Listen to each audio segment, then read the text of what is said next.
Good evening, everyone. Would like to call this meeting to order. It is 7 p.m. on June 6th, and this is the public meeting of the City of Portland's Police Accountability Commission. If the Spanish language interpreter, Maria, and Talia can give information in Spanish interpretation, please. Sí, buenas tardes. Son las 7 de la noche y esta es la Comisión de Responsabilidad Policíaca. Ya hay quórum. Para las personas que ocupan interpretación en español pueden ver abajo que hay un globo y entonces hay que darle clic en el globo para español e inglés, ¿verdad? Entonces le dan ustedes en español para ir al canal donde está el intérprete para escuchar al intérprete en español. Okay. Thank you. Gracias. Yeah. Christine? Thank you so much, Aimide.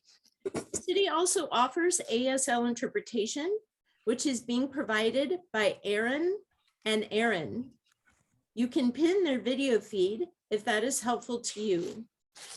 Finally, the closed captioning is turned on in Zoom as another means of assistance, but please note this is an automatic captioning service and it is not always accurate. The city supports access to meetings of the Police Accountability Commission and can provide other language support as well. Please email in advance of future public meetings, either as a response to the public meeting notice or directly to policeaccountability@portlandoregon.gov to ask for other access assistance, including interpretation into other languages. This meeting is a public meeting, subject to City of Portland Administrative Code and Oregon state law, and is being recorded. For this meeting, the chat function is enabled for commission members to communicate with each other. Members of the public will be able to ask questions using Zoom's Q&A feature. As the commissioners are presenting and/or discussing things, if attendees have questions, please feel free to submit them through the Q&A. We hope to use this feature to help guide our conversation during the meeting and future meetings and agenda topics. We'd like to be clear that not all questions will be answered during the meeting, but if answered, both the question and the answer will be visible to you and will become part of the meeting record. To access this feature, just click on the Q&A icon in the middle of the screen. I'd like to now move to our land acknowledgement. The purpose of our land acknowledgement is to center the traditional Native inhabitants of the land upon which we live. We want to respectfully acknowledge the Chinook, the Clatskanie, the Kalapuya, and the Multnomah and the Clackamas, the latter two tribal nations who are missing from this map, who are now part of the Confederated Tribes of the Grand Ronde, because of the genocide that occurred in the creation of this country. We honor those who have stewarded this land throughout the generations, and we pay our personal respects to their elders, both past and present. I'd like to pass it over to the co-chairs to discuss the timeline now, please. Hey, good evening. My name is Faith Aiken. I use she, her pronouns. I'm one of the co-chairs for this phase of the Police Accountability Commission. So an overview is December 2021 through March 2022. We were in the organizational phase. We are now in June in the fact-finding phase, which began through April through July. We are following the agenda and scope document. We'll be hearing from key stakeholders and experts. We will be examining accountability system models and other suggested models, and all trying to understand the barriers to police accountability in the current system in Portland. The PAC will also continue to welcome public input during this phase. Moving forward, past April 2022 and onwards, we have additional phases to consider: structure and details, power and duties, broader systems, transition plan, and final phases.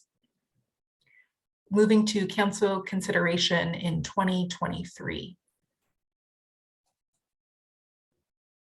Today, on June 6th, we are in June. We are on our June meeting. We will be briefing with Commissioner Mingus Mapps and continuing our discussion on barriers to police accountability and best practices. Next week on June 13th will be the first subcommittee meeting on community engagement. We'll be focusing on planning town halls and listening sessions to hear from the public, discussing how to ensure community input from all events that are being used.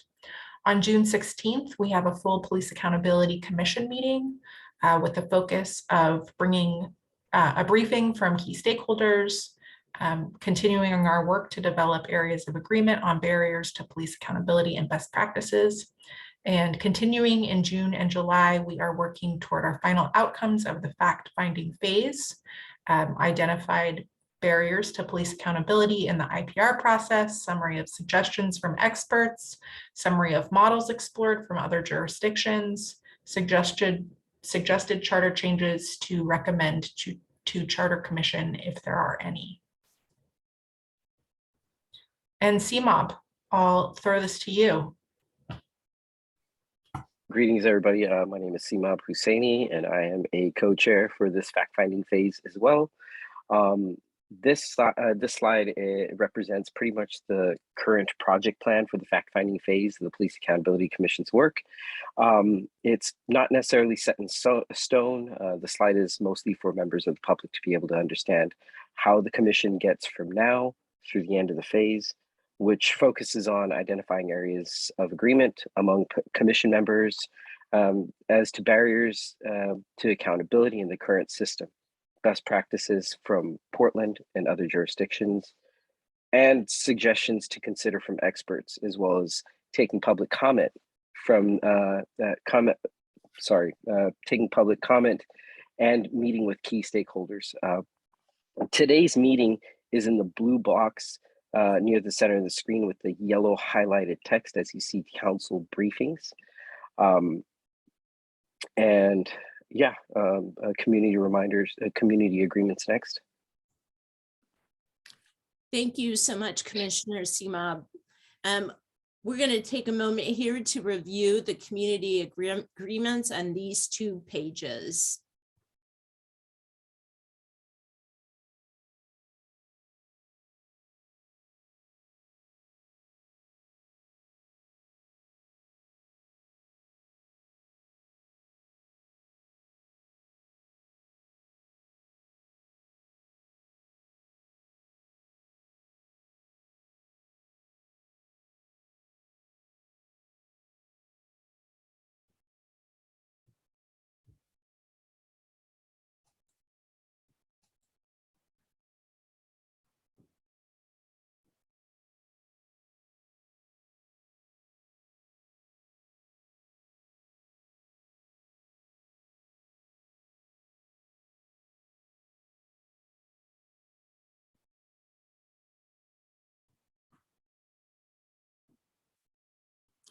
Thank you for reviewing those community agreements. Now, I'd like to turn this over again to our co-chairs for today's meeting. Good evening. I see that Commissioner Mapps has joined us. Welcome. My name is Faith Aiken. I use she, her pronouns. I am one of the 3 co-chairs in this phase of the Police Accountability Commission.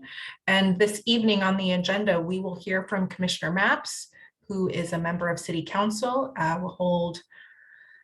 We will hear a presentation. We'll have questions from PAC members with responses. We'll be open for public comment for folks to be able to ask questions who are in the public. We are focusing on our discussion around barriers and best practices. So what are the barriers to police accountability and what are some best practices that we can be considering.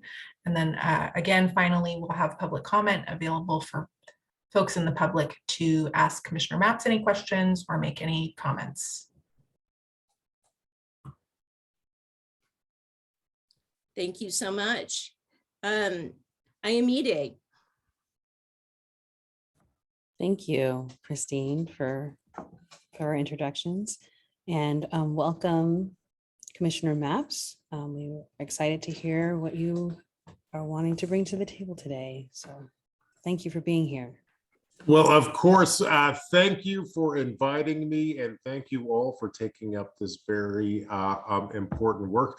I'm excited to meet with you, and I'm really glad for the dialogue that we're about to have. Should I just, I was given 2 questions to kind of ponder and ruminate on today. Should I just dive into those? Is that a good way to start? That sounds good. Thank you. Sure, great. Well, let's see, the questions as were presented to me basically asked 2 questions. What are the barriers to police accountability? And what are some of the best practices around police accountability? And I'll share my perspective on this. I will also say I have been on council for probably about 1.5 years at this point. And before that, I was a political scientist teaching issues around race and public policy at the undergraduate level at various places. I've also been a public servant in various positions throughout the Portland metro area at different points in time. So I've used to be a supervisor over the crime prevention program, helped to run the city's neighborhood association system, worked for the Multnomah County chair at various points in the past. So my comments today will be informed by my that lived experience at this point. And I will also try to take a fairly narrow view of the question surrounding police accountability. I think there's lots of important police reforms that we could and should engage in, but I'm going to try to limit my comments today to how can we hold the police responsible for the work they do, especially when things go wrong. And I'll probably take the barriers to police accountability first. And this will be kind of rooted in what I've seen over the past 1.5 years. Certainly in the context of Portland, I would say one of the things that has really hindered police accountability in the time that I've been on council has been, it's no secret that the relationship between the city auditor and city council has been tense and strained and probably dysfunctional during the time that I've been here. I think that's rooted in some structural issues and whatnot. I think everyone has in good faith tried to move forward, but it's really quite unfortunate that relationship hasn't worked better. I don't know if there are any larger principles to be drawn or larger lessons to be drawn from that, but that's an unfortunate thing. And I think moving forward, that'll be less of an issue. Another thing, which is I think very specific to Portland in particular around barriers to police accountability, is the fact that there's a fundamental, it's getting better in the time that I've been on council, but there is a real lack of trust, I think, between the city and its police bureau. I think the police bureau often feel like they are not supported and not trusted by sometimes by members of council. And I think that cuts both ways. I think that lack of trust has undermined our ability to make our work transparent and clear to folks. That's an unfortunate thing. I think that's a cultural issue that we need to work on, and I think there's a lot of trust building that still needs to be worked out there. That's going to be a challenging task as we move forward. And this is my next observation is, I think, rooted to that. I think often because there is a lack of trust between the some members of the police bureau and council at large, often members of the police bureau don't have full buy-in to some of the things we're trying to do. Again, I think that's a matter of building trust and kind of changing the culture. So we need to work on that. I would also say there's another issue that I think hurts accountability. And here, I think your work could be really helpful here. And that's a lack of clarity around the purpose of police discipline. You know, is the purpose of this to punish police officers for doing something wrong? Or is the purpose of our disciplinary systems to promote professional development so that officers don't repeat behaviors that we don't want? And frankly, I think this is quite important. I see this play out in our city in almost every conversation we have around police accountability.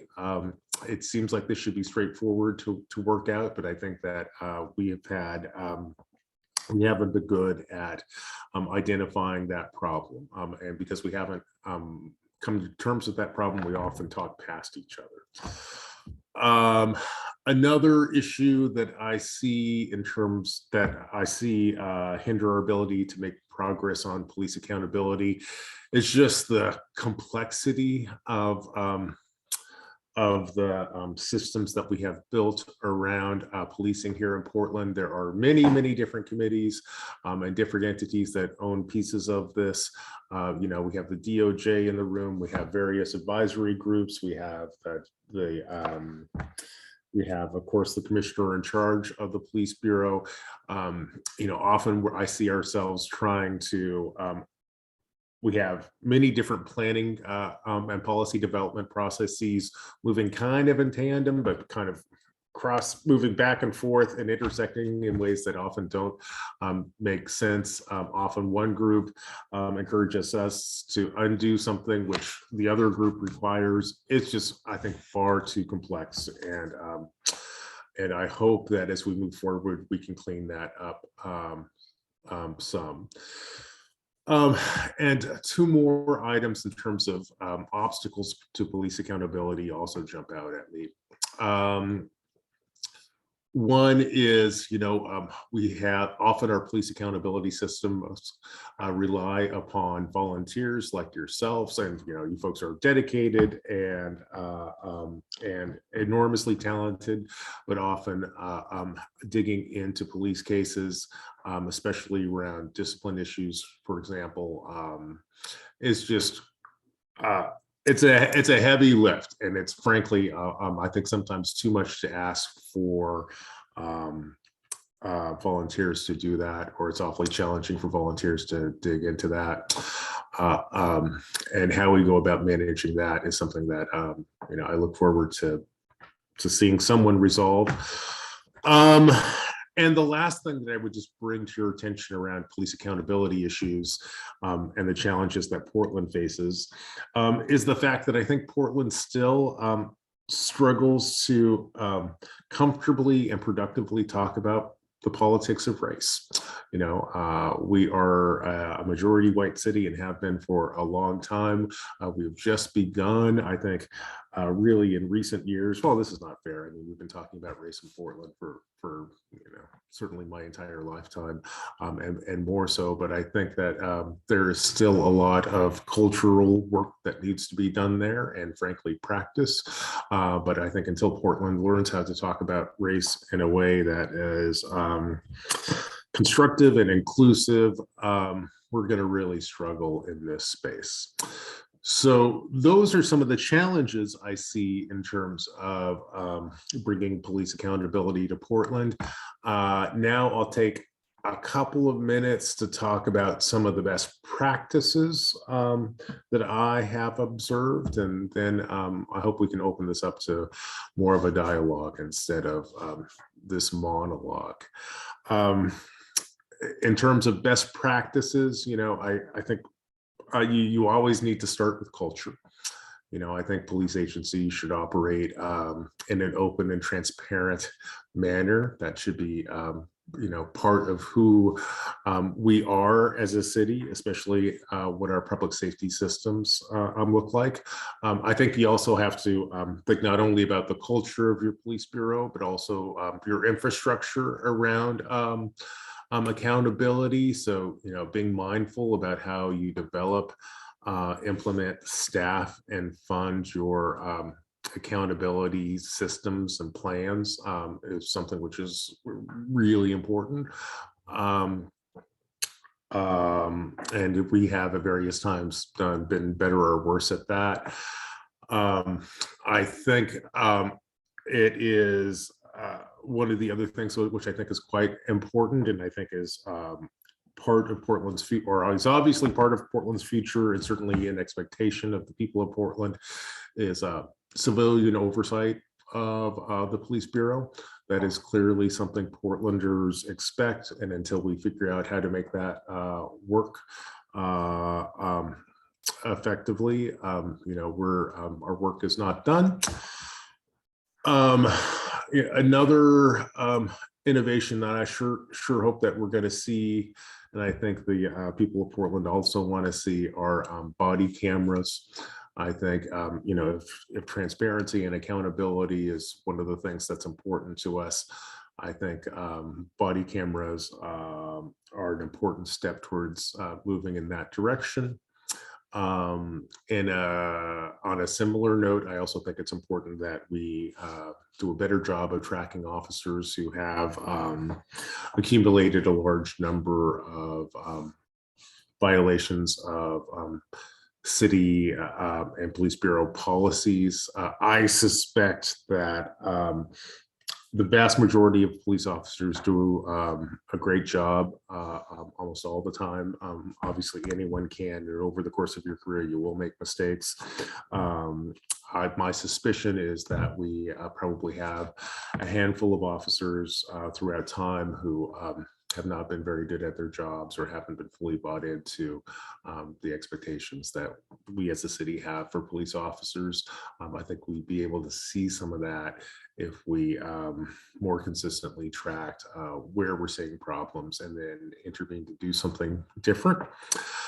Another accountability piece that I am excited about and we are about to bring online is the discipline guide that the city council hammered out with the police union in our latest contract. This gets back to this earlier obstacle that I talked about, which is, what are we trying to do with discipline? Are we trying to punish police officers, or are we trying to train them out of, are we trying to punish police officers for behavior that was inappropriate, or are we trying to provide them with training to make sure that they don't repeat mistakes? And I think in practice, the answer is a blend of that, of both. On the other hand, unless you're going to fire an officer, and there are certainly infractions where you should fire an officer, if you're not going to, but most officers who violate discipline guidelines or whatnot are going to come back on the force. And if we don't have some intervention that actually provides them with the tools and the support they need to be better at the job and not repeat that mistake, then I don't think that we've accomplished what we're hoping to accomplish. We haven't really created a system and a culture that promotes constant improvement. And I am sure there are more best practices around accountability out there in the world. Those are just some of the ones that jumped to top of mind as I was thinking about the conversation that we're having tonight. And I certainly also am excited to see what you folks come up with. And with that, I will turn the microphone back to our chairs, and I would be glad to engage in a dialogue if anyone wants to exchange ideas or has comments or has any further questions. Thank you, Commissioner Metz. Sure. At this point, it seems like you're ready for questioning, so we'll take questions and let Commissioner Matt respond to them. Please keep your questions brief. Please allow me to facilitate the Q&A, and please ask questions that help the commission move more towards identifying barriers to police accountability and best practices, which is the purpose of our phase of work today. So I get on a view where I can see everybody. Here we go.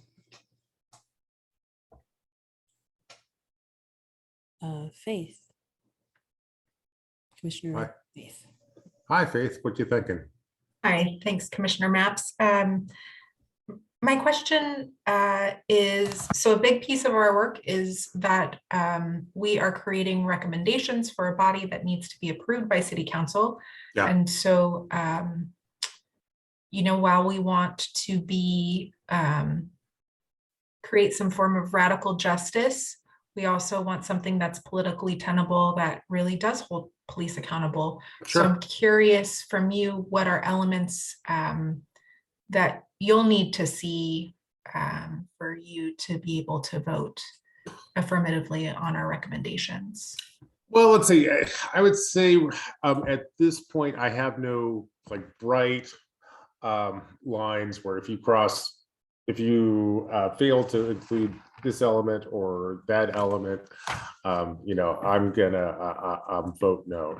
And I'll tell you, I think every member who is on the council today is deeply committed to police reform and promoting accountability. So I think you're walking into a room that really is approaching this in good faith. You know, one of the things that I do, especially in the realm of, here's some things that I'm looking at, and I think this is a habit that Portland has, especially around public safety, is that often we tend not to listen to the folks who actually do the work. So I hope that you both, you know, do the work that the public expects in order to make sure that we hold people and the police bureau accountable. But at the same time, I hope you also kind of talk to, you know, police officers and policymakers over in the public safety system, just to get their perspectives on it, which doesn't mean that, you know, you have to agree and implement everything that they do. But I'll tell you, if you don't dialogue with them, or at least hear their perspective, one of the things you're not going to get is the buy-in from the folks who do this work. And if the police bureau are not bought into the work that you come out with and the systems that you suggest, then it's likely to actually fail on the ground because people will resist this. So this is something which is, you know, happens, I think, in the realm of public safety a lot, but it also happens. And, you know, anytime we try to do, I think, reform at the city, when we don't actually talk to the people who actually do this every day, which doesn't, of course, mean that, you know, community voices come first. Obviously they do. The whole point of the system is to serve the community. But I think that we would make a real mistake if we just talk to ourselves in an echo chamber without looking at, you know, looking at and inviting everybody to the table. And I think if you do that, you're going to come up with something great. And I see Monica has her hand up. Was that responsive, Faith? Great. Okay, Monica, what's up? Thank you. Monica Arce, I use she, her pronouns. Thank you for coming and talk to course. us. My question came up from your last statement where you mentioned that what is the purpose of discipline? Is the purpose of discipline is it to train and keep police officers that are already working in the force, or is it to, how bad is the discipline? How bad is the infraction? Does it need to be a fireable offense or not? And then you said that most police officers will be retained. And is that because of police union protections, or is that because of what? Oh, that's because, I think if you look at the new, for example, if you haven't done it yet, take a look at the discipline guide that we're trying to implement with the new contract. And, there are all sorts of infractions that police officers can and do commit all the time. At the one extreme, there's just the extreme use of force that results in bodily injury, the extreme inappropriate use of force that results in bodily injury, and then there are minor violations, but we still take seriously, and we don't want to see. So folks who a good, I don't know if this is a good example, but some cases that we see sometimes are, although I think some folks actually got fired for this, but you can imagine a police officer taking home a vehicle overnight and not appropriately clearing that with his or her supervisor or something. I don't know if we want to fire that officer because of that. On the other hand, we don't want this behavior to repeat itself. So I think in that situation you gotta, and most of the violations I think you're going to see of police policy are going to be in this much more mundane realm of no one's hurt, but it still isn't consistent with best practices. And I don't think that we should fire everyone who fails to live up to best practices, at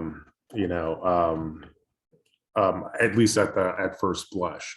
On the other hand, there are certainly clear offenses that if we see, if there are clear violations that if we see out there, we just no, you cannot be a cop. You can't be a cop if you're dishonest. You can't be a cop if you use inappropriate force. But if you're can you be a cop if you filled out your paperwork wrong because you actually didn't understand the paperwork? I think you can be, and I think that we need to just in that situation, I think we need to do better training. And there's this part of the challenge is to figure out what are honest mistakes, what are dishonest mistakes, and what are kind of fireable offenses. And 80% of the time, I think, in fact 95% of the time, I suspect you probably want to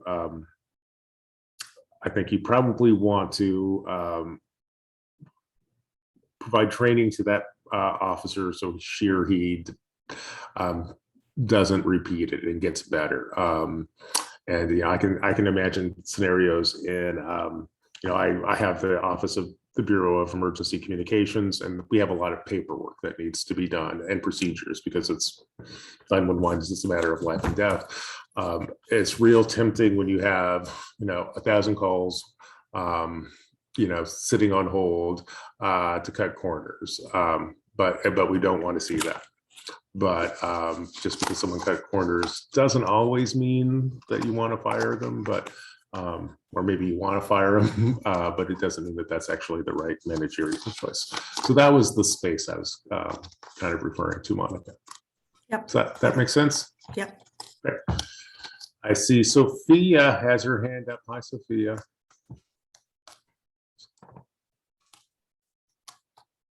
Uh-oh, looks you muted. There you go.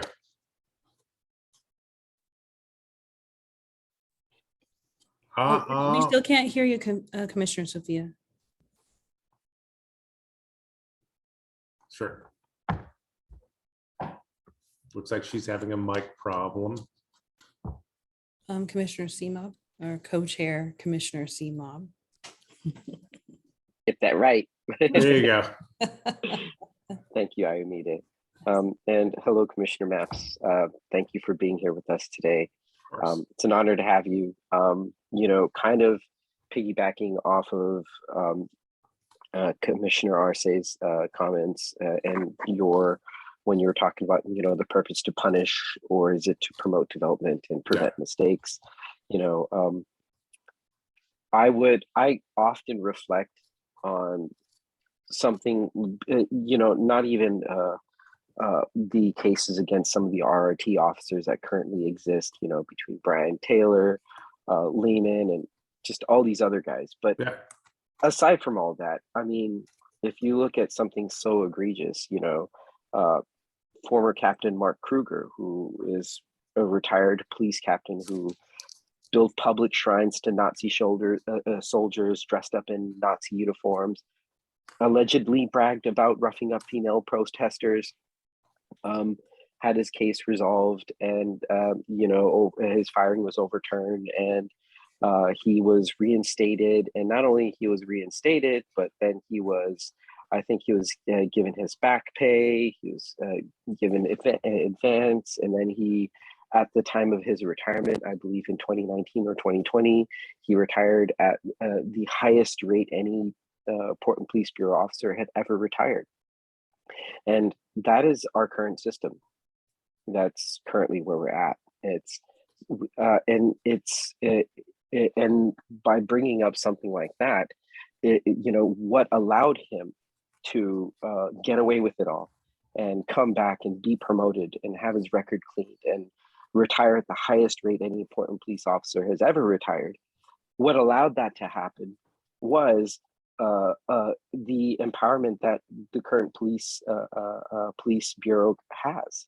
And they're empowered not only with their thoughts and their opinions and their need to skirt accountability, but they've laid the foundation nationwide over with the current Portland Police Association as the oldest, longest running police union that has set precedent for other police unions across the nation to follow suit. And the cloth and the discipline has to be able to essentially, you know, there's more models to protect from accountability than to hold accountable. So it's difficult to try and navigate the waters and be able to ask for their opinion when the entire infrastructure, their entire apparatus historically has been to build something that's cutting edge across the entire nation to help them skirt and avoid accountability. It's the reason why we sit at over 50%, you know, use of force arrests against houseless people. The reason why, you know, 80% of Multnoma's youth detainment is of POC. And then, you know, you're talking about, again, skewed numbers when it comes to Black, Brown, Indigenous people, representing those numbers in our Multnomah County jail systems as well. So to preface, that's my preface. You know, knowing the fact that we have more available there to supposedly promote development and prevent mistakes. We don't have a tool for punishment. And that's the reason why we're here. Why the value in being able to get feedback from Portland Police with this as a preface? Well, first, I can't. You put a lot out there, and I appreciate that. There's a long and complicated. I apologize. No. That and also I would say that that, you know, I do think, you know, I've been here a year and a half, so I can just refer to what I've seen in the system that I operate in, and I suspect and think that many of the instances that you talked about, some things have changed since some of those incidents took place. And I'm not an expert on every incident, and I think it would be inappropriate for me to probably go through and litigate some of the cases that you talked about. But one of the things I do hope that you take a look at as you do your work is the way in which our system has evolved.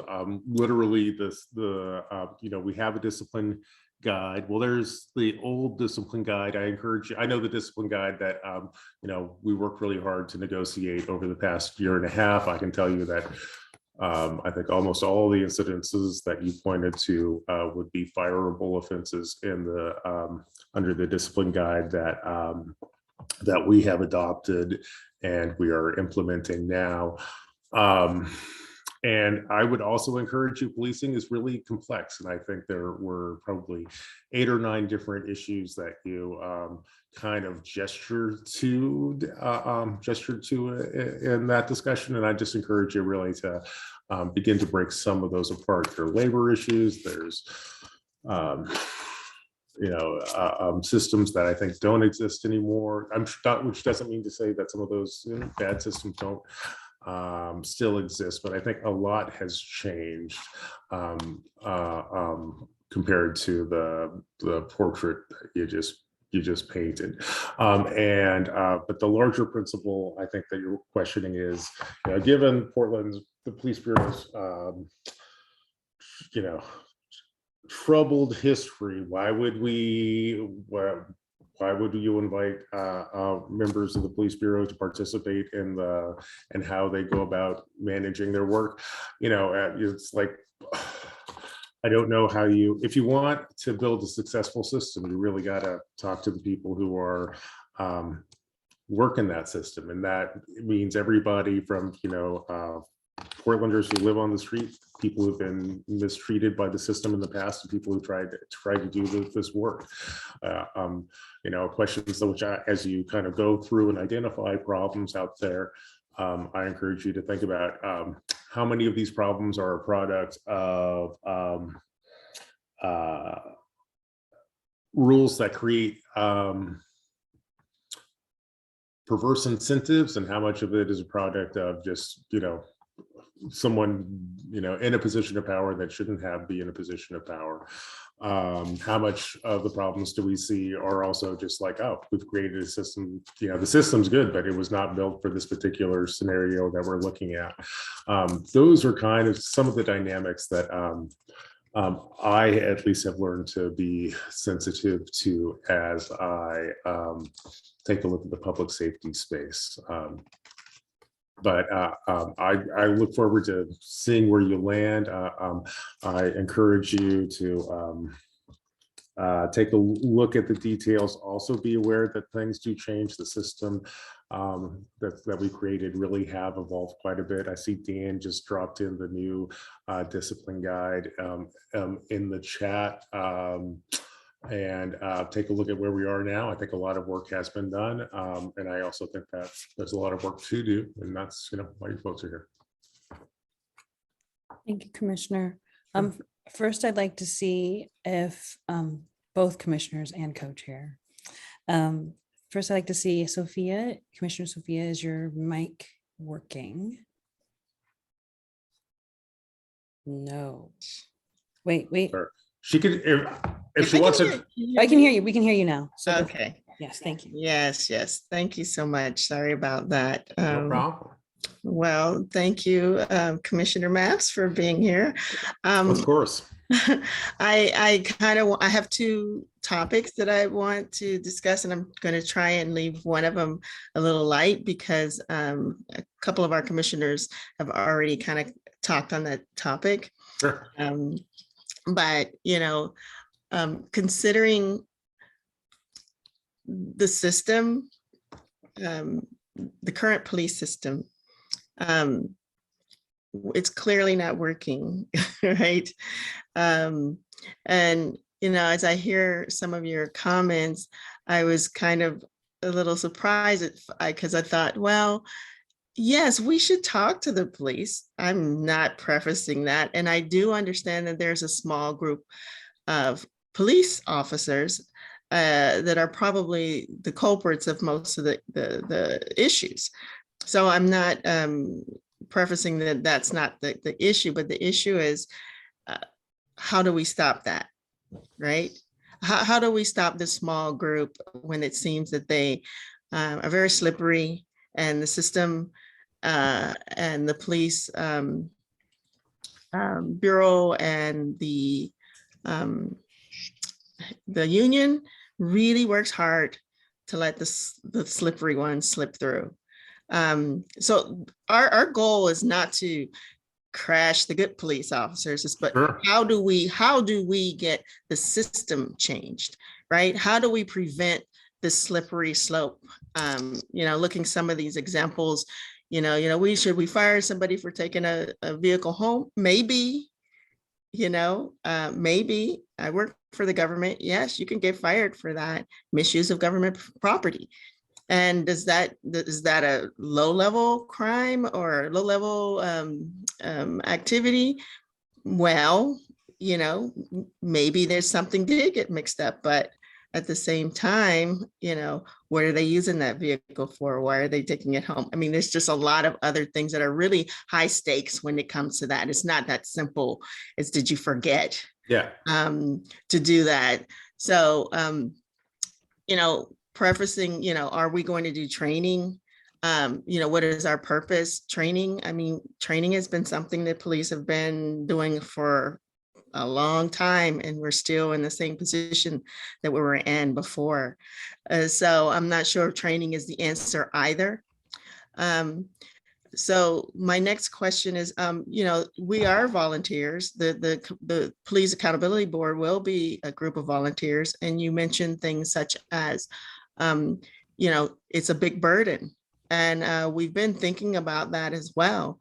How is it, this is a service, and it's a heavy burden, and similar to jury duty, it is a respected one. It is one that you're let off of work for. It's excusable, and the commission and the new accountability board should have similar rights and things that the city holds value. So the city has to hold this value. When I say that, valuable, the commissioners or whoever's on this next board, that has to be valued.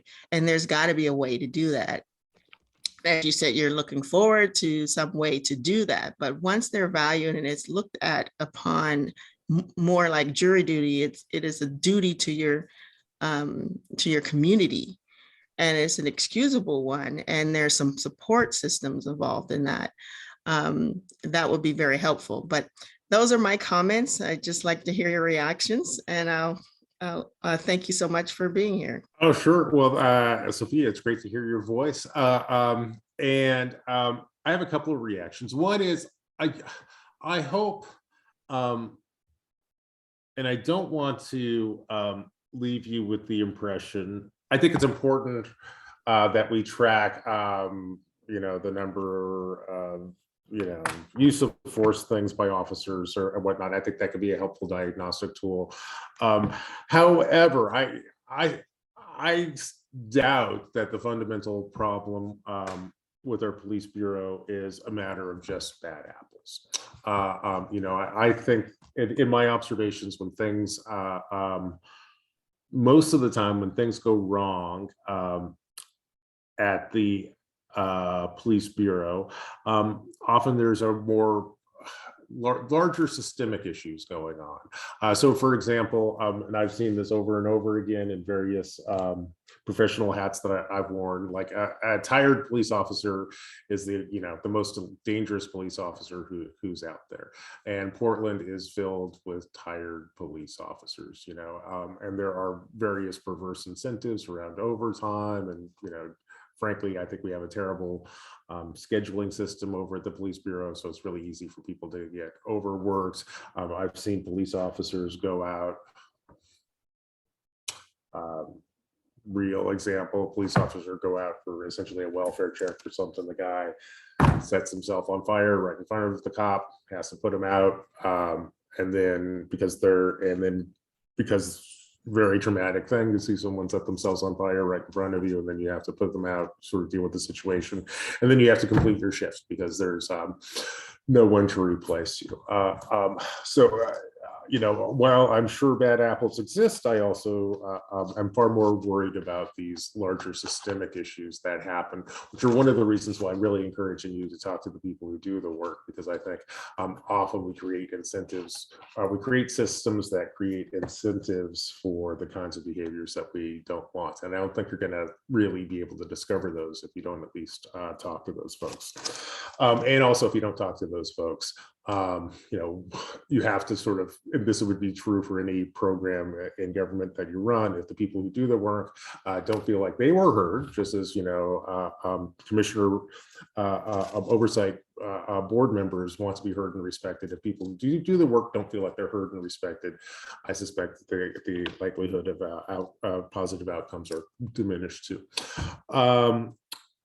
So that's the first piece of your comment. The second piece of your comment is was the need to make sure that the volunteers who do this work feel respected and valued. I completely agree.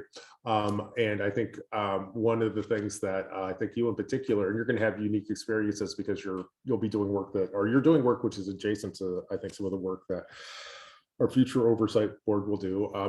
I think we'll really be looking to your expertise to, how to make people feel valued at this. And, there are all sorts of options. There are some city programs have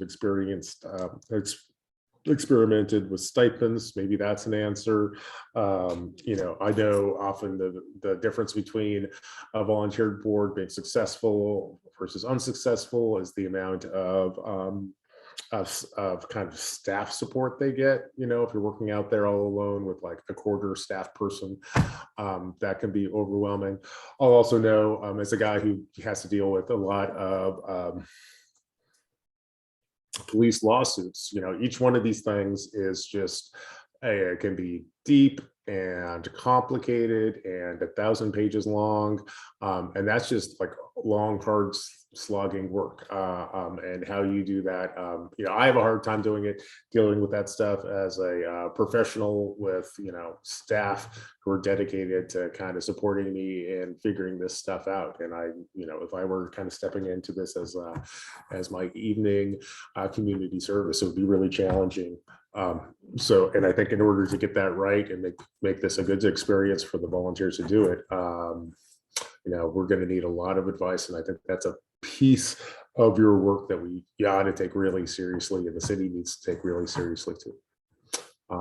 But we're definitely there I'll definitely support you in whatever you want to do to accomplish that kind of cultural change.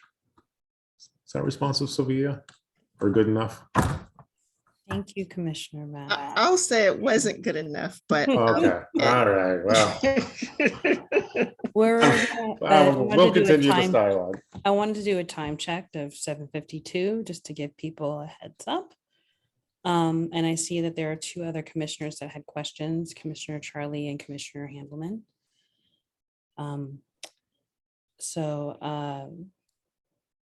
I think Charlie's probably first in the way Zoom Yes, works. yes. And then maybe Commissioner Handelman, could you put your question in the chat? And I don't mind staying late. I don't want to take over your meeting, but if the end, I'm happy to linger a couple of minutes so I can dialogue with Dan if that would be preferable. Okay, great. Well, then we'll have everybody do their stuff vocally. Thank you for being willing to stay longer. Just to answer the commissioner's questions. And I think I may need to read a question of May's. That's sure. I'm just going to go to bed after this, so I can. We can. So go ahead, Commissioner Charlie, and then I'll read Commissioner May's, and then Dan, you can speak your truth afterwards. Thank you. Hello, Commissioner Maps. I'm Charlie Michelle Wesley, she, her pronouns. Welcome. So where do I start? I'll try to keep it as simple as possible. I know you had mentioned a lot of best practices. And so I'm just wondering about these best practices, that you mentioned, and where have they actually worked to get the outcome we're looking for, to change the culture, to change the system, and to prevent more like Black lives being taken? And how is, you know, I've been watching this from my life experience, police brutality and excessive force for 50 years. And it seems like nothing's changed. If anything, maybe worse. And so how are these going to help? And how come it seems like we're always reacting instead of maybe looking at, you're talking about hiring practices. Well, that doesn't seem to be working either. It seems like instead we should be looking for like a truly humanitarian actions on the part of the officers that are supposed to protect and serve the people. So where is this big, I know these are big questions, but Sure. you mentioned the politics of race. And I feel like that is so huge in this, that this is racism that we're seeing. When and how do we start addressing that truly? Because it hasn't been. And I don't believe any of these best practices are going to address that. Well, thanks for that feedback, Char. In terms of, you know, I run the Water Bureau and the Bureau of Environmental Services and 911. Although I take policing very seriously, and I have literally a policy person who focuses specifically in on public safety matters. So I didn't try to come here today and provide you with a literature review of the best practices around policing. I think you guys are well equipped. Dan Handelman's right over there, and Dan, I'm sure, knows this literature quite well. But in terms of the ideas that I put forward in terms of best practices, they're really best practices, in my view, for Portland. And I talked about things like creating a culture of transparency and openness. I think that's a very Portland value. It's just common sense that you'd also try to build an infrastructure around that. So if you're going to be transparent, let's have websites and record sharing practices that support that.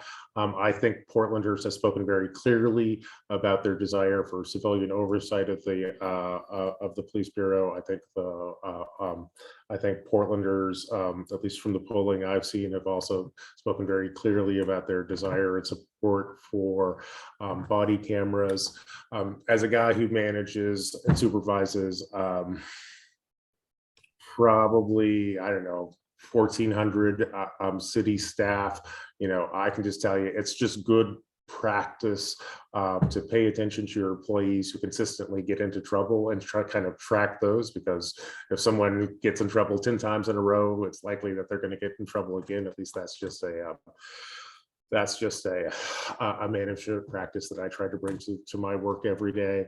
And then I think I also talked about the discipline guide, and the discipline guide is actually a uniquely Portland solution that we developed in dialogue with police officers. There was a lot of give and take on that.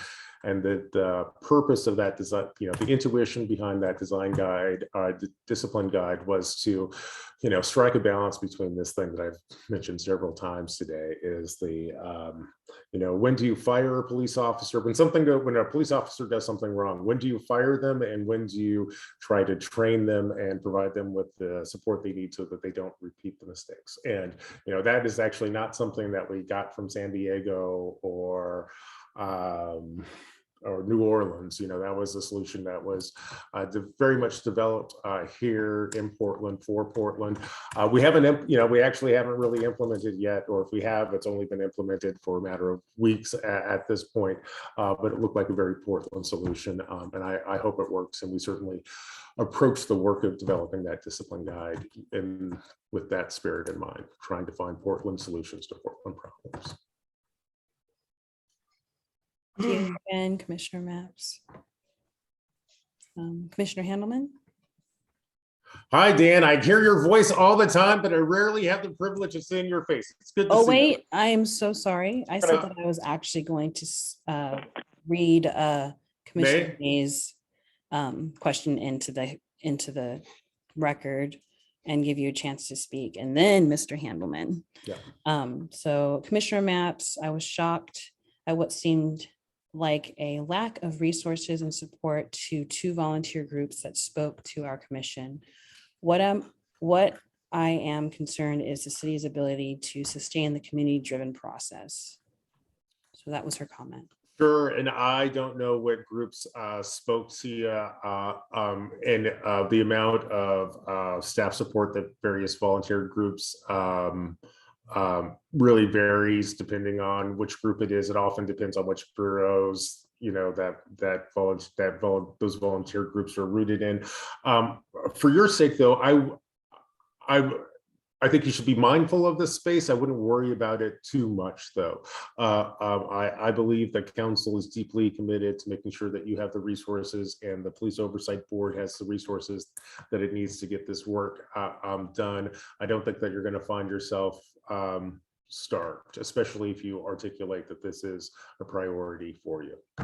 I believe it was the CRC, just to put that out there for you. I see Commissioner May wants to respond, so please, Commissioner May. You're muted still. There you go. Hey, yes, sorry.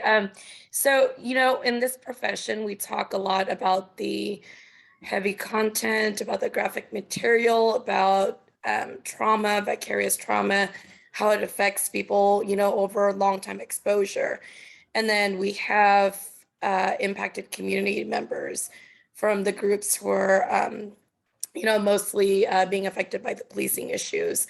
A lot of these volunteers dedicate hours and just time in itself for this work, but it just doesn't seem like there's a lot of support and resources as far as helping them with, you know, maybe making the work more efficient, providing them the same types of, you know, mental health support or, you know, EAP services like employees usually get. And so I just worry that in the future, it's probably going to affect, you know, members later on wanting to volunteer. I hear you, May, and you know, my advice for that on that would be to you as a committee to think carefully about the kind of support that you need or that, you know, future volunteers need, and articulate that and present it to council. And my suspicion is that they will, council will be very amenable to providing you with the resources you need. You know, in terms of an observation, I think one of the things that's happening here is you're looking at the support that various committees have received in the past or received throughout the city. And a lot of that depends on which bureau committees are attached to or are supported by. You know, some bureaus are dramatically understaffed. Some bureaus, you know, are relatively well staffed. Some bureaus have a culture of providing a lot of support. Some bureaus don't. I think that one of the things that if you take a look under the hood for police accountability stuff, one of the things that's very much baked into this project is a rich resource base. So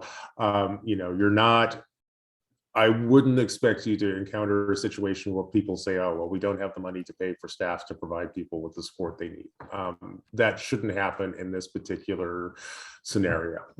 If this were a committee elsewhere in the city dealing with graffiti removal, you might have a different experience, but that's not this committee. And I think the people who came before us had the foresight to make sure that police accountability work will be well resourced. So, and I certainly, at least everyone on this council, including the mayor, thinks that this is important too. So if this problem happens, I think it's likely to happen because people didn't think through the need for the kinds of support that you're articulating now. But I'm fairly confident that if you are mindful of this issue and offer concrete suggestions for how to support the committee and its work, you are likely to get those resources. There's a response in the chat from a few different people. Please take a moment to read that, Commissioner Maps. Respond if you wish. I know Commissioner Dan has had his hand up for quite a while, so I would like to give him a chance to speak as also. I think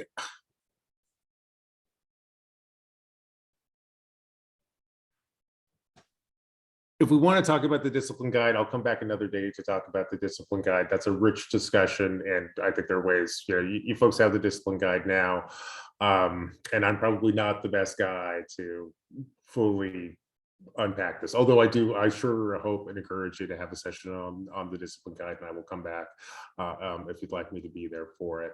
I think our time today is probably better spent by me taking Dan's question, and I'll let you guys get on to with the rest of your meeting too. Commissioner Dan, how are you?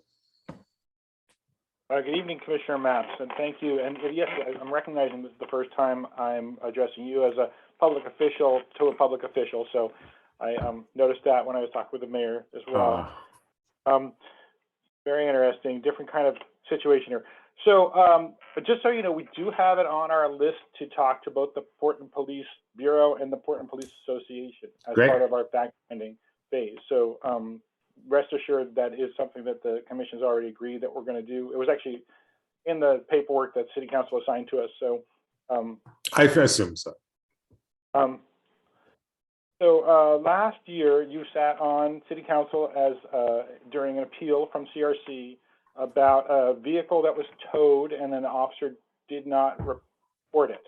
I don't know if you remember that case. There was I think it's the only case you heard. And then the officer was found out of policy for failing to write that report. And we've never heard what happened to that officer as a result of that decision. So I'm asking you this particularly because not only are you in charge of 1,400 or so people now, but you used to work for the city. Mm-hmm. Once the officers use, excessive force, violate people's rights, even use deadly force, once they're fired, or once this new board proposes to fire them, how do we ensure that that sticks? Because there's still rights, I think, based into court decisions and even the city infrastructure with arbitration and mitigation hearings that the police can go through. How can we make sure that if somebody gets fired, they stay fired? I think that's my basis of my question. Sure. Well, Dan, I think you probably know better than I. There's things that council can control, and then there's state law and federal law and labor law. And all that infrastructure. I tend to stay focused in on the things that I can control as a member of council. I kind of quite mindfully today didn't put forward problems or reforms that are outside the scope of what I can do as a member of council. Like, is there space and room to take a look at arbitration? Oh yeah, for sure. But I don't think as a member of council, like a lot of the things you're pointing to, I have control over or frankly expertise in. Thank you. We need to take some comments from the public as well while you're here. Okay. Thank you, Commissioner Handelman. We'll now take public comment on the issues the PAC is discussing, or community members can also tell their stories about policing and police accountability. We ask members of the public to keep their comments or questions to 2 minutes in length. at most, and raise your hand in the Zoom if you'd like to speak. Okay. Christine, I'm going to actually ask you to see if you can call on anyone, because I have a hard time seeing sometimes. I'll be glad to, Aimide. Thank you.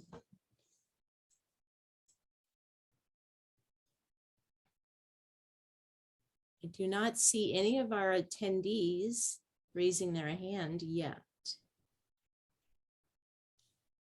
Okay, just double check. Great.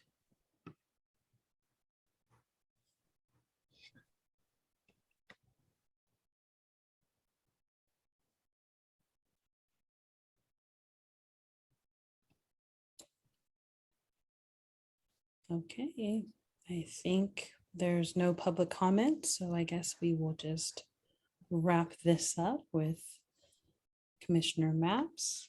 Were there any other comments or questions before I say thank you?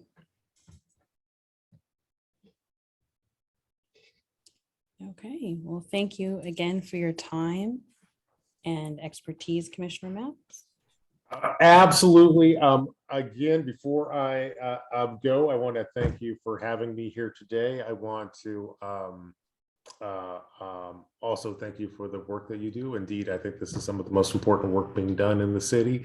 And I want to offer myself and my office as a resource to you. You're taking up some of the most complex work that the city does, quite literally. If there are any questions or feedback or thought partnership that you'd like to have over the course of developing your proposals, we're at a resource to you, and good luck, and we appreciate you. Thank you. Yeah, on behalf of the commission, we want to thank you for being here. Sure. All right. Night, folks. Right. And we will take a 10-minute break. So actually I'll say 8:21 just to give you guys a full 10 minutes. Thank you for your time. Welcome back from your break.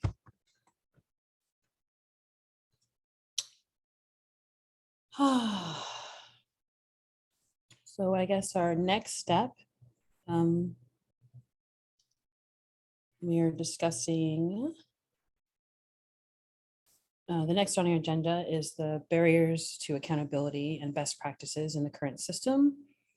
Can we have the slides up, please?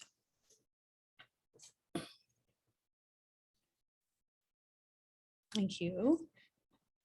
This is an open discussion, and we ask you to follow our normal discussion rules. Please be brief each time you speak. Even though you can speak multiple times, please be facilitated. And remember that we are now using a weighted stack in our discussion. Finally, please be forward-looking in your comments. Would the co-chairs like to frame the discussion and then get started, please? Yes, we are continuing our conversation. As we come to at the end of the fact-finding phase, we will have agreements on what the barriers to police accountability are. So opening up for discussion, if there were any barriers that Commissioner Maps identified that were salient or resonated with you, love to chat about those now.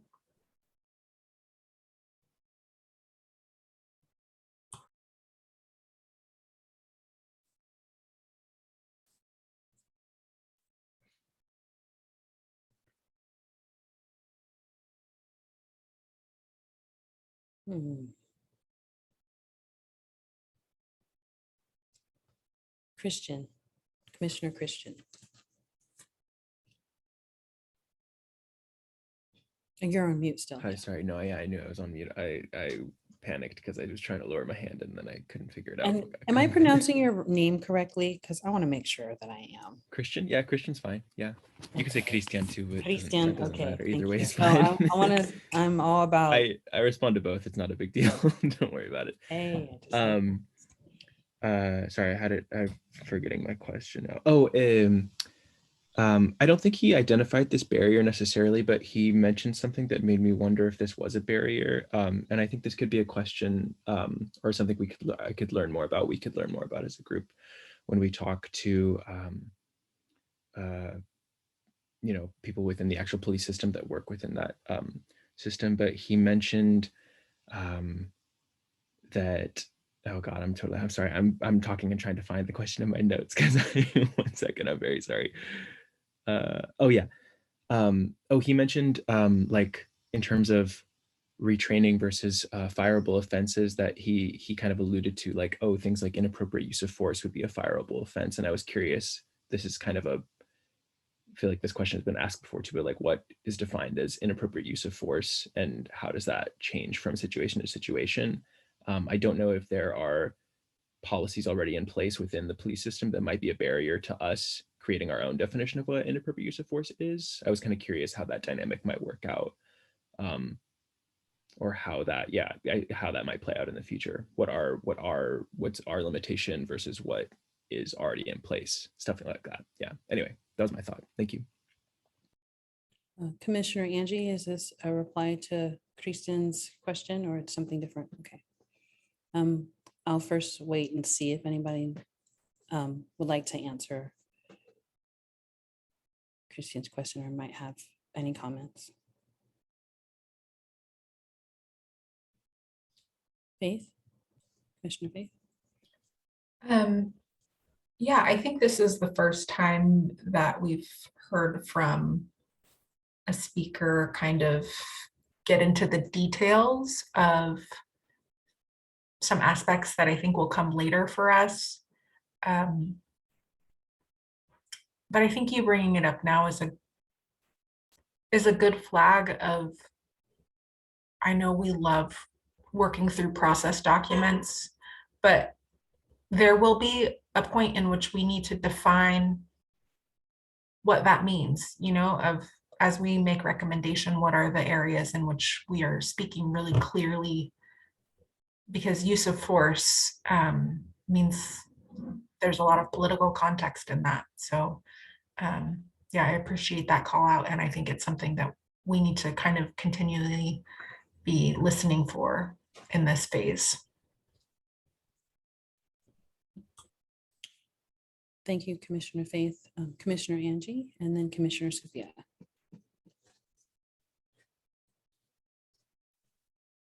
Thank you. And I am not, I know that somebody had brought up, I think, putting out fires as opposed to, or how we are dealing with some of these problems. So it's, I thought I heard somebody say something related to that. And I do think that, if there, I know that strategic plans and a lot of that are kind of a little bit more mumbo jumbo policy type of wonk type of things. But when I see a discipline guide used to address violence, coming from the city of Portland, I don't have as much faith in a discipline guide as I would maybe a 5-year strategic plan, a very aggressive 5-year strategic plan by the police bureau to reduce violence, I think.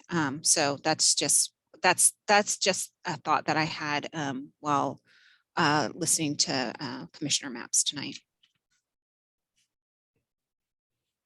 Thank you, Commissioner Angie. Commissioner Sophia?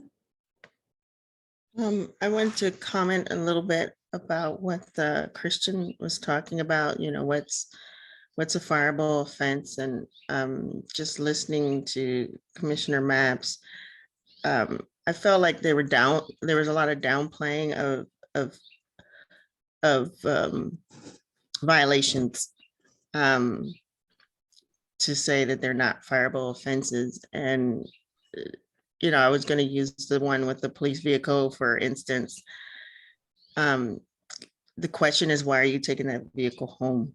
And what are you trying to, I'm in the federal government and we're not allowed to do that. It's a fireable offense for us as well. And we're not police. But just think about the government vehicle. I mean, it says a lot. It may seem small, but it's a really big thing to see a police car or a government vehicle parked in someone's driveway. So I don't, some of the things that I felt that he may have thought of as light, not following procedures, those can be some really big issues.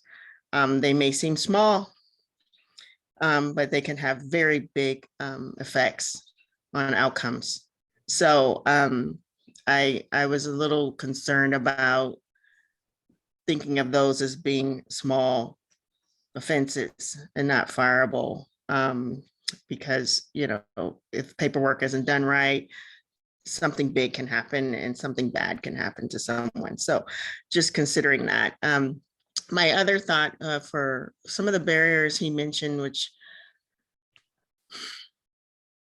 he was talking about, my recollection is, and then my feeling from my recollection of what I thought I heard is the city council was not in agreement.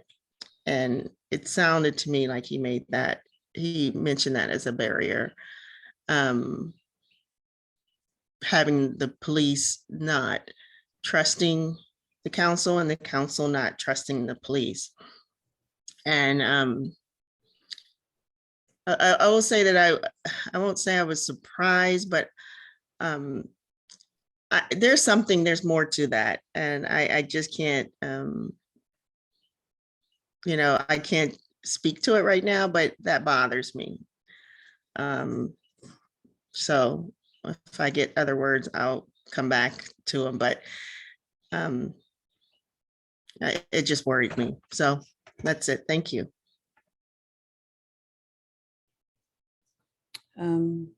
Commissioner Faith and then Commissioner Handelman. Just real quick, I thought Commissioner May, your points around what sort of city resources are available for volunteer boards was a good one, especially as we heard from CRC how under-resourced they are. And I think it's something that it's not like a very sexy topic to research, like what city resources are available, but that would be an invitation to the research subcommittee is, as you're talking to jurisdictions with volunteer boards, how are they resourced? Not just beyond like stipends or payment, but are there counseling services available or other resources such as that? So I appreciate that being brought up.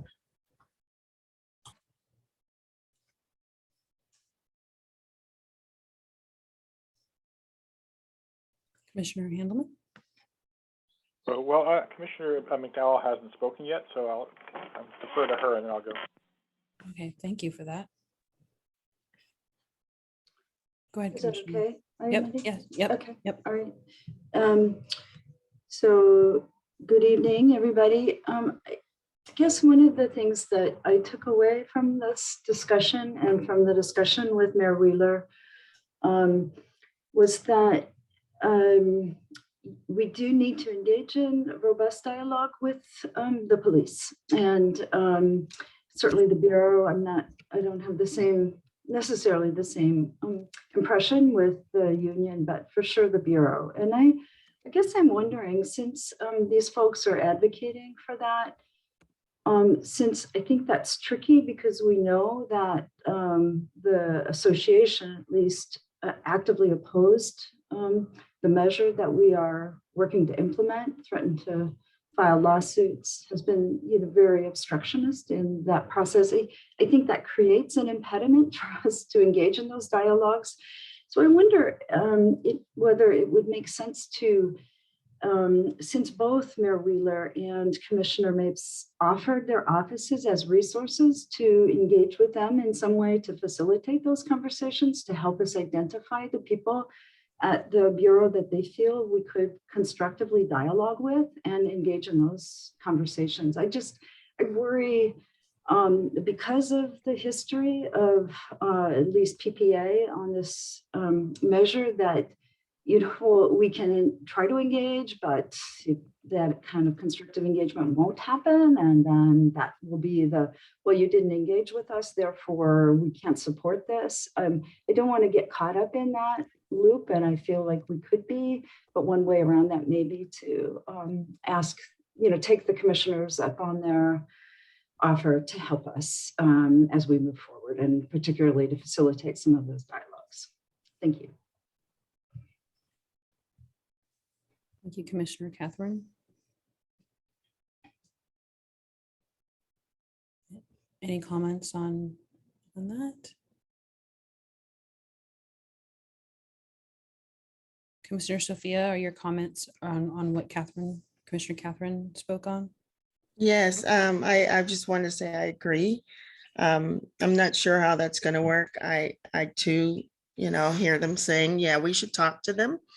And, having a productive talk is concerning when they don't want it and they don't want outside accountability. It's someone, an organization outside the police bureau holding them accountable. So I just wanted to agree with that. And I'm not sure how it's going to work either. And the suggestion that, we won't have buy-in, the comment is, I don't think that we need their buy-in. It's mandated and it will be. And there's always going to be pushback. So, we want to make the best effort, right, to get that information from them, some helpful information, and not obstructionist type behavior. So that was just my comment. But thanks, Catherine, for thinking about that. Thank you, Commissioner Sophia. Commissioner Handelman, you were next. Thank you. So I'm just going to follow up on that, the talk about the police association for a second, and I'm going to get into my other comments. Comparatively speaking, the PPA was very mild in their opposition to this measure. In 1982, when the first police review board was voted in by city council, they put it on the ballot and they outspent the opposition 10-1, and it won by 0.1 percentage points. So it was like 50.1 to 49.9. So we didn't have that kind of opposition. They didn't have an organized, paid PAC, the other kind of PAC, the PAC, that would put money into opposing the measure. So in that sense, we're in a different space than we could have been if it was worse than that. So I think I'm looking forward to discussing some of the questions to them about what opposition they have and what they're concerned about, because I think they can help us design a system that maybe they won't try to sue about, but we'll see what happens with that.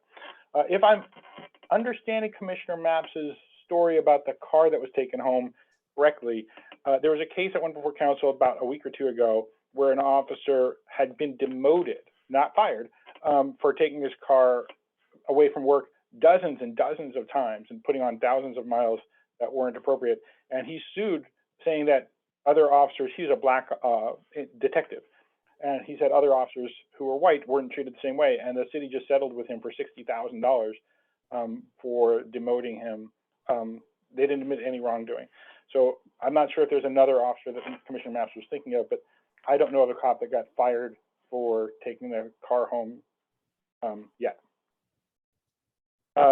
In terms of the concern about holding officers accountable for excessive force, one of the big things that this new board is going to be able to do is to rewrite policies and then send them to city council if the bureau doesn't agree with them, and the city council gets to vote on them.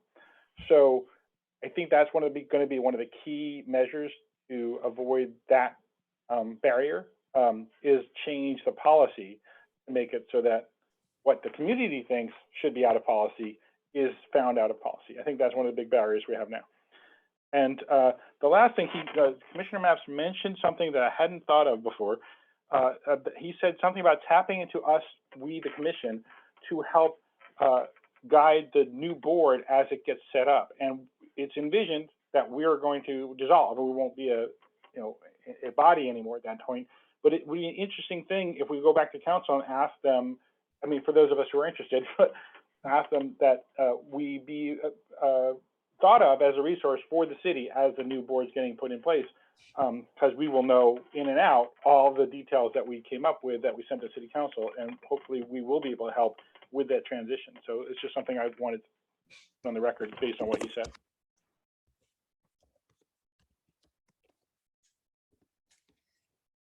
Thank you, Commissioner Handelman. First, I would like to, Jason, would you like to speak and read your comment? Okay, I will read the comment into record then. My suggestion is that PAC members talked with PPA directly without any intermediary. Ugh. If there is a problem which can't be resolved, then an intermediary, I cannot say that word right now. Intermediary. Thank you. My tongue was You're not welcome. working. Might be helpful. It is unlikely a city commissioner or the police commissioner would be seen by a PPA member or PPA as a neutral intermediary. And say that word again, because I can't say it right now. It's not working. I'm sorry, intermediary. Intermediary. Thank you. I just can't say it. Apologize, I should do My tongue's broken. That's why I was asking Jason to say it. Thank you. Sorry. It's all good.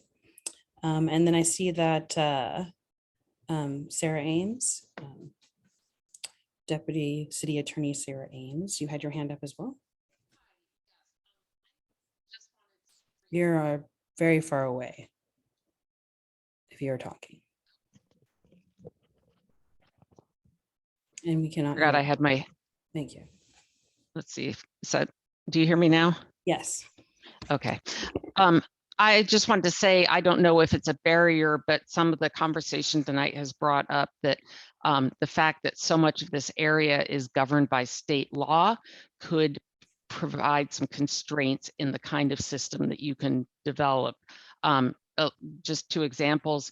One, this state collective bargaining law requires the city to bargain with the police union about the discipline guide. That bargaining and that agreement was reached and approved by the council.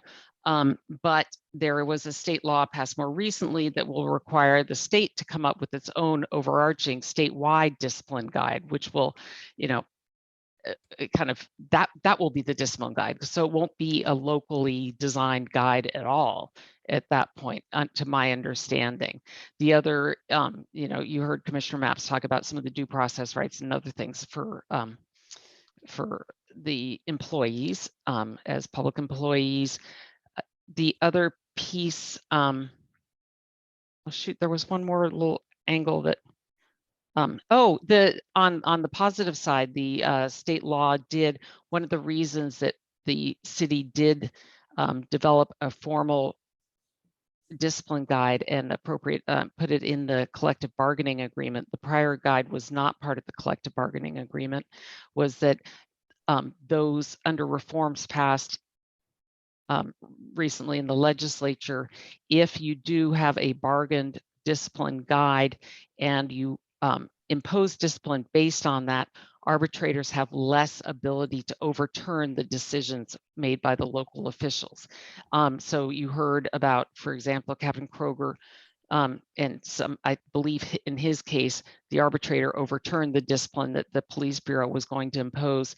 That would be less likely under the new discipline guide in the new state law. I believe Dan raised his hand as I said that, so he's going to correct me on the facts of that case. But overall, the state law was changed. I think this is true, Dan, to have more deference to the decisions and less power of the arbitrator to overturn it. And those are usually overturned in favor of the employee, not the employer.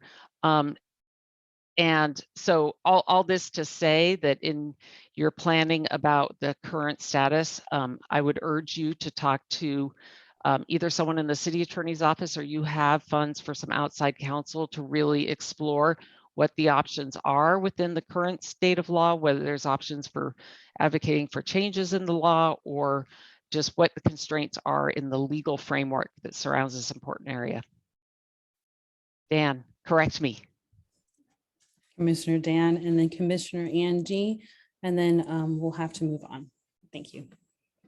Thank you, Deputy City Attorney Ames.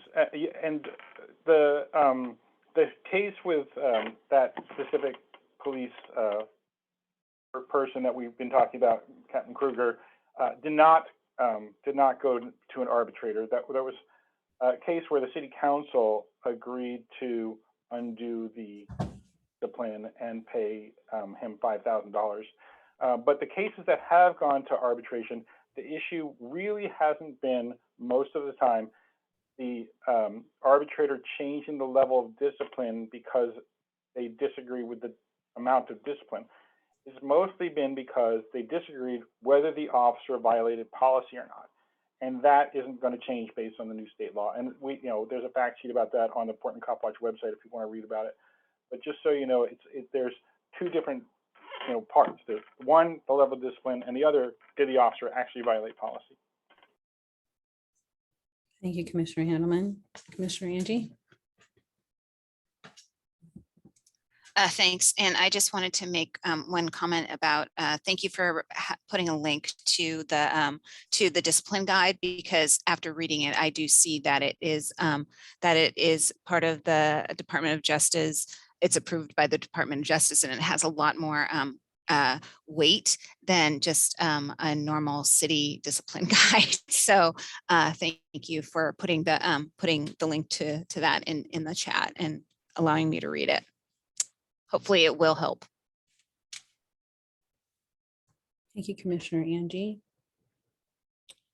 I believe at this point, we should take public comment.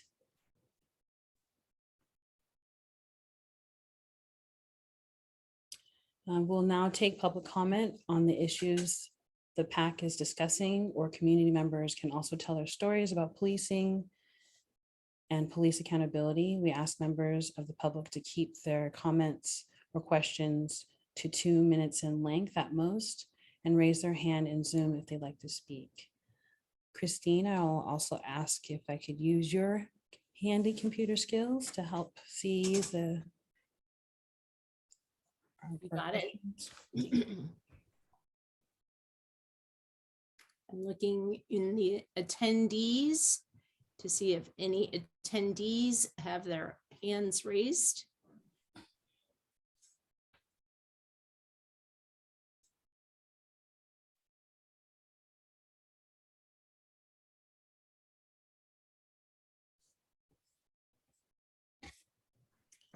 Do not see any hands raised, Ayomide. Thank you. Okay, well, now that we don't have public comment, thanks for the public for being here. I just want to put that out there early. We'll go to the co-chairs on next steps. Thank you. I believe that we wanted to talk about subcommittee co-chairs this evening for the community engagement subcommittee. So as we went over earlier in the meeting, we have the first subcommittee meeting on community engagement on Monday. And we have 2 volunteers. So wanted to talk about the role of a subcommittee co-chair and potentially approve our 2 volunteers. So Monica, I don't mean to put you on the spot, but I'm curious if you wouldn't mind explaining some of the work that you and I did when we were subcommittee co-chairs, just to pique people's interests for the research subcommittee. Let's see. Hi. We as co-chairs met separately from our meetings as commission to organize and put together our thoughts on the community engagement document that we then put out together. So delegation of different sections and different parts of research that we needed to, different roles that needed to be completed. So essentially organization, delegation, and just making sure that all the parts that need to be completed were completed. Thank you. That sounds so simple, and what a fun task.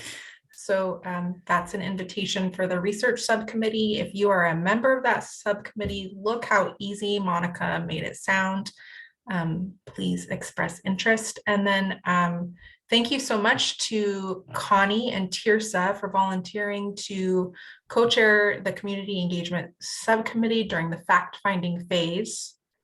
And I don't know, do we vote on this? Is this something we vote on? Have to, but I last see time we staff did- has their hand up. Yes, Sorry. thank you. So just a couple quick notes before we do that, but the answer is yes to the question. So under the internal processes document approved by the membership on May 19th, each subcommittee has 2 co-chairs who serve for roughly 1 phase of work or about 90 days. These subcommittee co-chairs have a list of tasks similar to what Monica said. It's based in the internal processes document, and the full commission approves subcommittee co-chairs. There needs to be under the bylaws a proposal made. There are 2 candidates for 2 positions for the community engagement events subcommittees. So any member of the commission could make a proposal at this time to do so, to appoint them, I should say.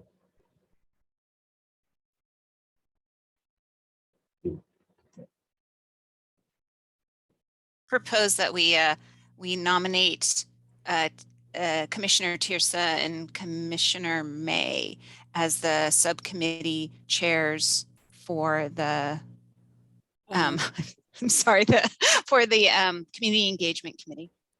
I love that nomination, Angie. However, it was Commissioner Connie who volunteered. Yeah. I'm so sorry. I'm so sorry.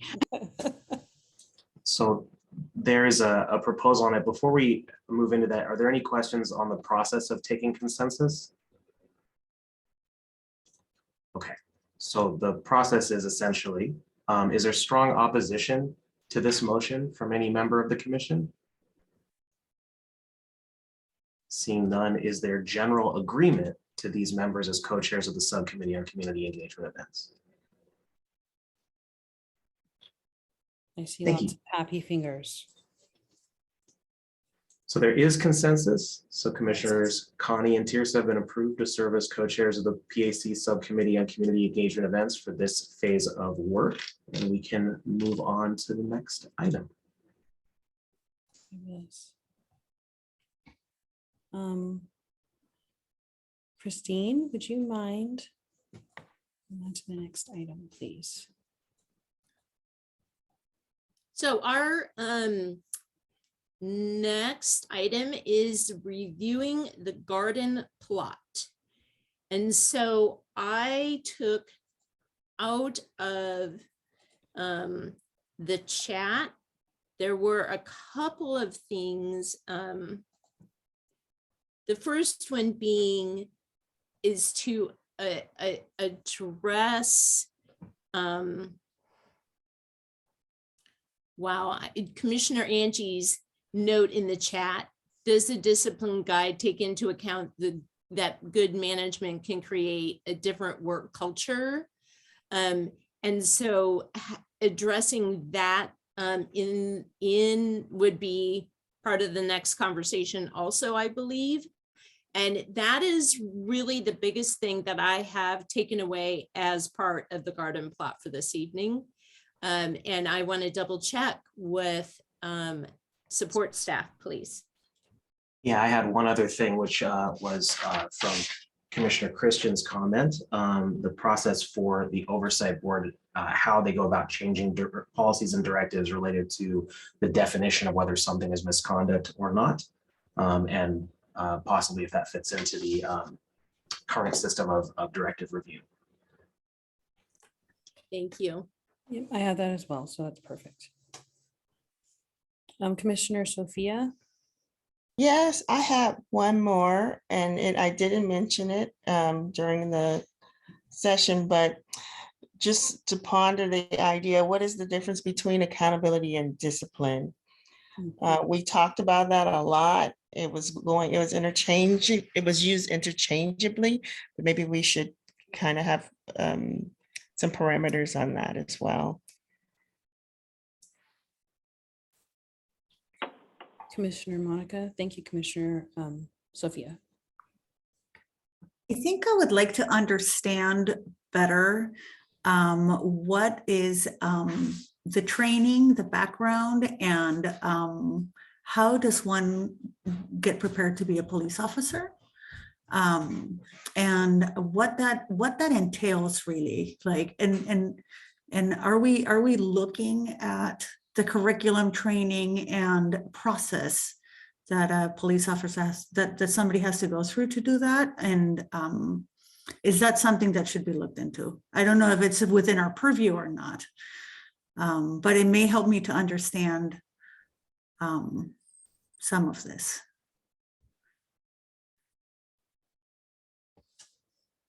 Thank you, Commissioner Monica and Commissioner Handelman.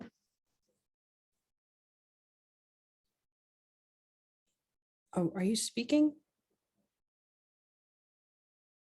Phone. I muted my phone. Excuse me. Yeah, I'm noticing that we have we've had a couple of these conversations now about the barriers, and I don't know if there's a ongoing tracking. I think Commissioner Lloyd, Co-Chair Lloyd, read back to us some of what we had, or what that on an earlier meeting. So is somebody making a overall document that lists all the things that we came up with in our barriers discussion, so we have that written down somewhere?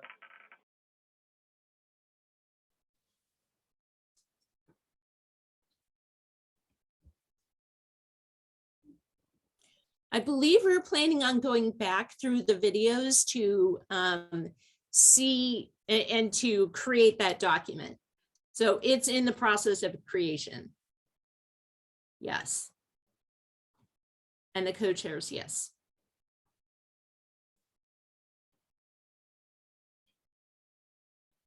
Thank you, Christine. Mm-hmm.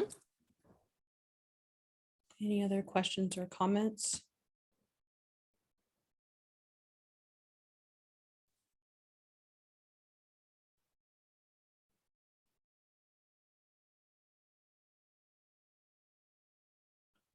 All right. I have to say, at this time of night, this is actually my favorite slide. Thank you all for your time with us today. Thank you, audience, for being here. Thank you for commissioners for your contributions. And we'd like to thank our guest, Commissioner Mapps. Let's see. Okay. Again, you can actually, can you finish the rest of this, Christine? Because I sure can. just went blank. Yeah, no. So thank you also to our interpreters for supporting access to the meetings of the Police Accountability Commission and its subcommittees for all Portlanders. Thank you to the members of the public for being here and contributing your questions and thoughts. You can give written public comment in advance of future meetings at tinyurl.com/Portland PAC comment. Please sign up for email updates on the Police Accountability Commission at tinyurl.com/Portland PAC updates. Thank you all. We're going to adjourn this meeting at 8:57 p.m. Thank you for your time tonight. Good night. Thank you.